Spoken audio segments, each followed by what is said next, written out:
അടുത്ത ആശ്രമത്തിലെ മുനികുമാരനാണ് ഞാൻ. സ്വാഗതം.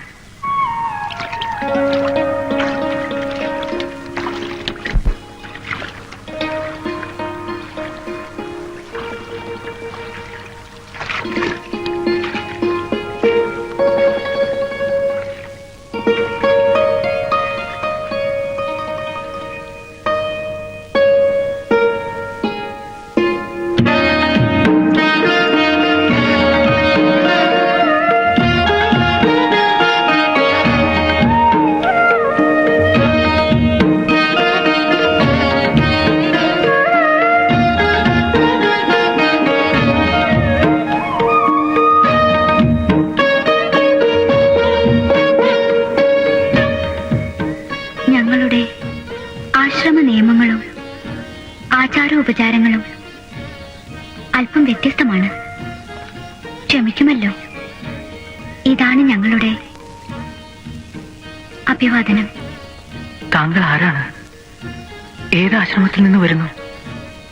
കുറച്ച് ദൂരെയാണ് ആശ്രമം. ആദ്യമായാണ് ഞാൻ പുറത്തിറങ്ങുന്നത്. അങ്ങയ്ക്കും പിതാവായ മഹാമുനിക്കും ക്ഷേമം തന്നെയല്ലേ? പേര്? വൈശാലൻ. ഞാൻ ഋഷ്യശൃംഗൻ. കേട്ടിട്ടുണ്ട്. അയൽക്കാരെ കൂടി കാണാൻ അനുവദിക്കാതെയാണ് അവിടുത്തെ അച്ഛൻ മകനെ വളർത്തുന്നതെന്നും ഞങ്ങൾക്കറിയാം. അച്ഛനെ അറിയുമോ? ഇല്ല, പക്ഷേ കേട്ടറിവുണ്ട്. ആ മഹാതപസ്യയെ എല്ലാവരും അകലെ നിന്നല്ലേ മാനിക്കാറുള്ളൂ. വരൂ, എന്റെ ആശ്രമത്തിൽ വന്ന് ആതിഥ്യം സ്വീകരിച്ച് വിശ്രമിക്കാം. വരൂ വരൂ.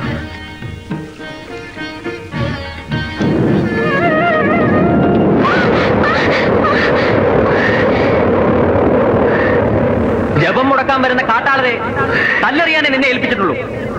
എന്റെ അതിഥിയാണിത്. സമാവർത്തനം കഴിഞ്ഞ ഉണ്ണികൾ ചിലർ എന്റെ തുണയ്ക്കുണ്ട്. അവരെങ്ങാൻ ഈ വഴി വന്നാൽ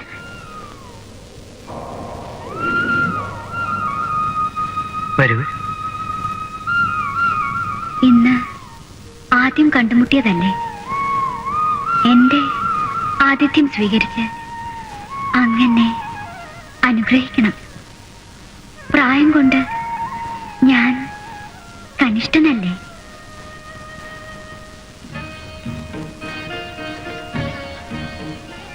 മരപുരിയല്ല, മാൻതോലുമല്ല, വിചിത്രമായിരിക്കുന്നു. ആചാരം മാത്രമല്ല, വസ്ത്രവും ഭക്ഷണവുമൊക്കെ ഓരോ ആശ്രമത്തിലും വ്യത്യസ്തമാവും. എന്നെപ്പോലുള്ളവരെ കണ്ടിട്ടുണ്ടോ? ഞാൻ ഈ തപോവനത്തിന് പുറത്ത് സഞ്ചരിച്ചിട്ടില്ല. എനിക്ക് പലതും അറിഞ്ഞുകൂടാ. അറിയാത്തതെല്ലാം ഞാൻ പറഞ്ഞു തരാമല്ലോ. ചോദിച്ചോളൂ.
വേറെ ഒരു ലോകമുണ്ട്. അവിടെ മനുഷ്യരുണ്ട്. വല്ലപ്പോഴും അവരെ പറ്റി കുമാരൻ ആലോചിച്ചിട്ടുണ്ടോ? എല്ലാവരും വ്രതം മുടക്കാൻ ശ്രമിക്കും. അച്ഛൻ പറഞ്ഞിട്ടുണ്ട്.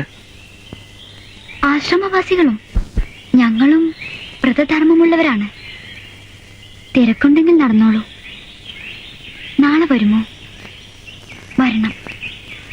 എന്റെ കൂടെ വേറെയും ചങ്ങാതിമാരുണ്ടാവും. വരില്ലേ? വരണം.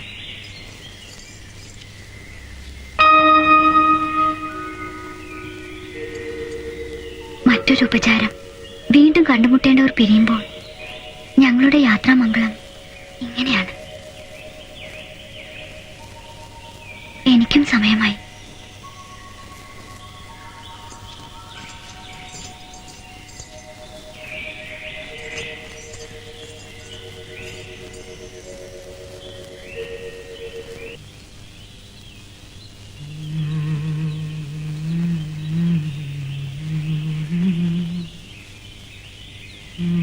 ഋഷ്യശൃംഗ,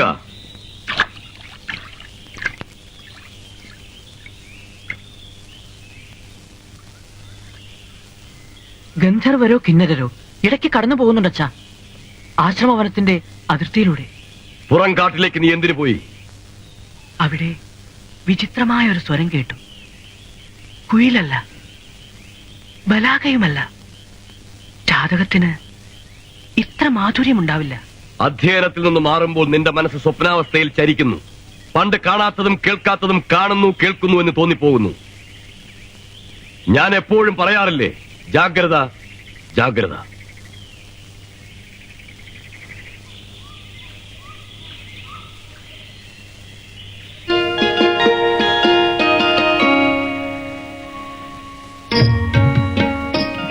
വൈശാലിയുടെ സ്വരം പിന്തുടരുമ്പോൾ ആ മുഖത്തുണ്ടായ വികാരഭേദം ഞാൻ ശ്രദ്ധിച്ചു. ഇനി യാദർച്ഛികം എന്നോണം മുന്നിലെത്തണം. മറ്റൊരാശ്രമത്തിൽ നിന്ന് വന്ന മുനികുമാരനാണെന്ന് പറഞ്ഞാൽ മതി. അപ്പോൾ സ്വന്തം ആശ്രമത്തിലേക്ക് ക്ഷണിക്കാതിരിക്കില്ല. ഓ, പിന്നെ മുനികുമാരൻ അനുരാഗ പരവശൻ. സംശയിക്കുന്നു? ചുടലച്ചാമ്പൽ അണിഞ്ഞ് ആനത്തോൽ ഉടുത്തു നടന്ന പരമശിവൻ കൂടി തവം മറന്നിട്ടുണ്ട്. എന്നിട്ടല്ലേ? പക്ഷേ പാർവതിക്ക് ആ മഹാവിരക്തനിൽ ശരിക്കും പ്രണയം തോന്നിയിട്ടല്ലേ പരിചരിക്ക് നിന്നത്. ഇവിടെ ഞാൻ അഭിനയിക്കണം. ആവശ്യമാണെങ്കിൽ. ചിലപ്പോൾ അത് വേണ്ടി വരില്ല. രാജകൽപ്പന അനുസരിച്ചാണോ മനസ്സുകളും പ്രവർത്തിക്കുന്നത്? എനിക്കറിയില്ല.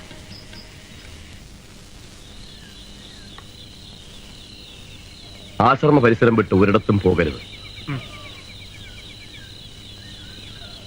സന്ധ്യാവന്ദനത്തിന് തക്കവണ്ണം ഞാൻ തിരിച്ചെത്തും.